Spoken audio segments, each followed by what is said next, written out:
লক্ষ্মীপুর থেকে এসেছি। আমার হাজব্যান্ড মহসিন কবির। আমি লক্ষ্মীপুর থেকে এসেছি। আমার হাজব্যান্ডেরকে গত ডিসেম্বরের 1 তারিখে আমি সৌদি আরবে পাঠাই।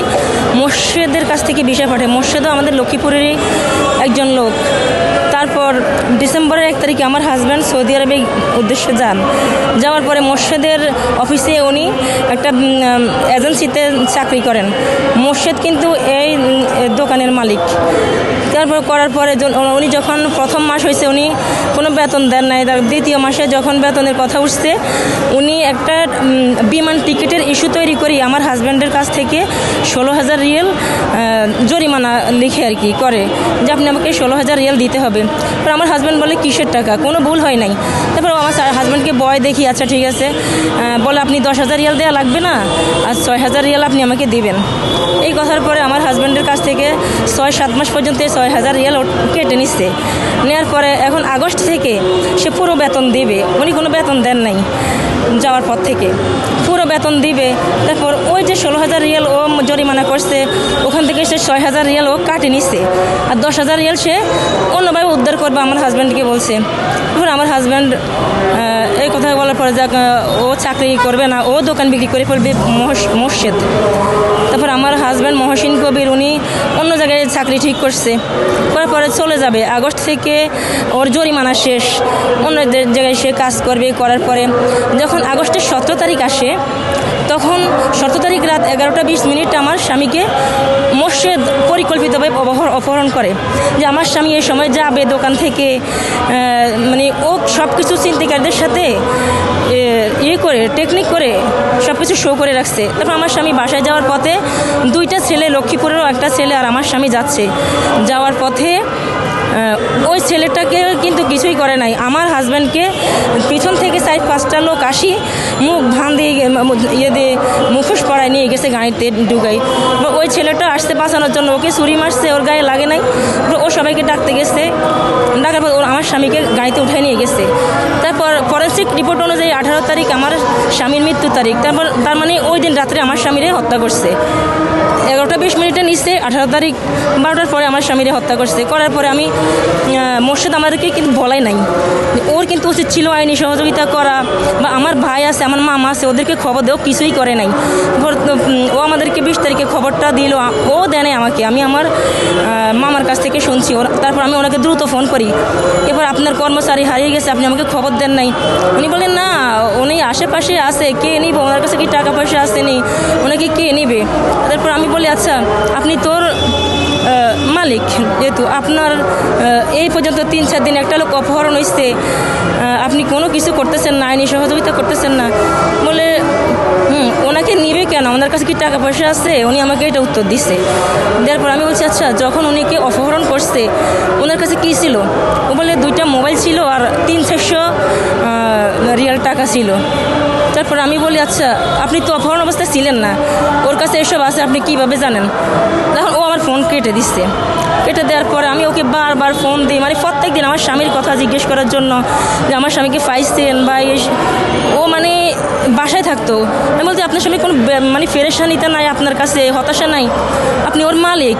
অন্য অপহরণকারীরা নিলে আমার স্বামীর এতদিনে আমাদের কাছে ফোন আসতো বা টাকা চাইতো, কোনো মুক্তিপণ চাইতেছে না যে আপনি আমার স্বামীকে উদ্ধার করেন। তারপর উনি বলতেছে যে দেখেন আমি ওরা দূরে কোথাও নেয় নাই, আশেপাশে আছে, আপনার স্বামীরে হয়তো স্ট্রোক করে মারা গেছে, উনি আমাকে বলছে। এসব বলার পরে মানে আমি তবু ওনারে ফোন দিই যে আপনি যান। আমি ওনাকে ফেসবুক লিঙ্ক দিই, ওনার পার্সোনাল হোয়াটসঅ্যাপ নাম্বার দিই। দেওয়ার পরে উনি কিছুই করেন। আমি ওনাকে মানে বারবার বলি যে আমার স্বামীকে বাইর করেন ভাই, উনি আমাকে দেখায়, উনি মোদির কাছে যায়, এই করে সেই করে হানতান। তারপরে আমি যখন ওনাকে মানে প্রত্যেক দিন করি, করার পরে ও 17 তারিখ আমার স্বামীকে খুঁজতে যাবে, আমার ভাইকেও বলতেছে আজকে যাবে। যাওয়ার পরে ওই দিনে সে লাশটা পাইছে অপহরণের 17 দিন পরে। পাওয়ার পরে তারপরে ও আমার ভাইকে বলছে যে তুমি আসো বা সোমসি হাসপাতাল ওর লাশ আসছে। তারপর আমার ভাই গিয়েছে, যাওয়ার পরে দেখছে, দেখার পরে 19 তারিখ আমাদের লাশটা দেখাইছে, শনাক্ত করছে। করার পরে মোর্শেদ আর আমাদের কাছে ধরা দেয় নাই। নেওয়ার পর আমি ওর সমস্ত কথার পরিপ্রেক্ষিতে মোর্শেদকে আমি সন্দেহ করি যে ও আমার স্বামীকে অপহরণ করছে, এবং অপহরণের ওর অনেক কিছু। আমার স্বামী ও যে নারীদের সাথে রাত্রে এদিক এদিক যায়, নারীদের সাথে দিন কাটায় বা রাত কাটায়, আমার স্বামী এটা দেখি আমার কাছে একদিন বলছে। আর কিছু বলেনি আমার স্বামী আমাকে। আমার মনে হচ্ছে মোর্শেদ এসবের সাথে জড়িত। ও বিভিন্ন নানা চক্রের সাথে জড়িত, নারী গঠিত থেকে বিভিন্ন, ওর সাথে অনেক গ্যাংয়ের হাত আছে। ওর সাথে সুলতান গ্যাং, আপেল গ্যাং, এইসবের সামঞ্জস্যপূর্ণ ছবি আছে, বুঝছেন। তারপরে এইসবের পরে আমি ওনাকে বলার পরে উনি আমাকে আর ফোন দেয় নাই যে আমার স্বামীর লাশ পাইছি, ও আমাদেরকে আইনি সহযোগিতা করবে বা আমার স্বামীর লাশ আনা সম্পর্কে ও সব কিছু করবে। কিছুই করে নাই, ও আমার সাথে ধরাও দেয় না। আমি যত ওরে ফোন দিয়ে ফোন ধরে না, বুঝছেন। তারপর আমার মামার কাছে যে লাশটা ওই দেশে মাটি দিবে, আমি বাংলাদেশ থেকে একটা সরকারিভাবে লাশ আনার জন্য একটা আবেদন করি। ও আমার মামার কাছ থেকে ওই কাগজটা ছবি তুলে নিয়ে যায়, বুঝছেন। যে যখন ও কিন্তু এর আগে 5-6 দিন আমার মামার কাছে আসছে যে ক্ষতিপূরণ দিবে, আপনারা বসে সংশোধন করেন, আমার কাছে ফোন দিয়েছে। আমি বলি না, আমার স্বামীকে হত্যা করছে, আমি আমার স্বামীর হত্যার বিচার চাই। আমি কোনো গর্বভাবে বিচার চাই না, কারণ হত্যার বিচার আইন করবে। যদি প্রত্যেক মানুষকে যদি হত্যা করি ঘরে বিচার করতো, তাহলে সবাই হত্যা করি ঘরে সমাধান করতো, আইন তৈরি হইতো না। আমি কিন্তু মানি নাই, ও টাকা দিতে চাইছে। তারপর যখন আমার সরকারিভাবে ওই কাগজটাও পাইছে, আমার নাম, আমার ফোন নাম্বার, এগুলো পাওয়ার পর ও আর আমার মামার সাথে দেখা দেয়নি। আমার মামার বাসায় গিয়ে ও কাগজটা আমার মামা দেখাইছে, দেখেন আমার মামা একটু সরসর যে আমার বাগনি এই কাগজটা পাঠাইছে, লাশটা আপনারা কবর দিয়েন না, যেহেতু বাংলাদেশে নিবে। তারপর ও ছবিটা উঠায়নি আর আমার মামার কাছে আসে নাই। এই লাশটা আমার সিগনেচার ও জালিয়াতি করছে, আমার নাম্বার। এই পরিপ্রেক্ষিতে সেপ্টেম্বরের 30 তারিখ লাশটা পাঠাই দিছে কফিলের মারফতে, কার্গোতে। আমাদেরকে বলে নাই যে আপনাদের লাশ আসবে কি বা। 30 তারিখ মাগরিবের সময় আমাকে ফোন করে, আপনার লাশ আসছে, ডেড বডি এয়ারপোর্ট থেকে নিয়ে যান। আমি বলছি কেন, আমাদের তো লাশ আসার কথা না।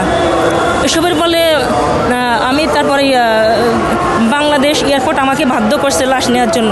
আমি 30 তারিখে লাশ পাঠানোর পরে 1 তারিখে আসি নাই, কারণ আমার গার্ডিয়ান আছে, সবাই বসবে। আমি তো আর সেপ্টেম্বরের 30 তারিখ, হ্যাঁ। তারপর আমি অক্টোবরের 1 তারিখে লাশ আনতে গেছি এয়ারপোর্ট।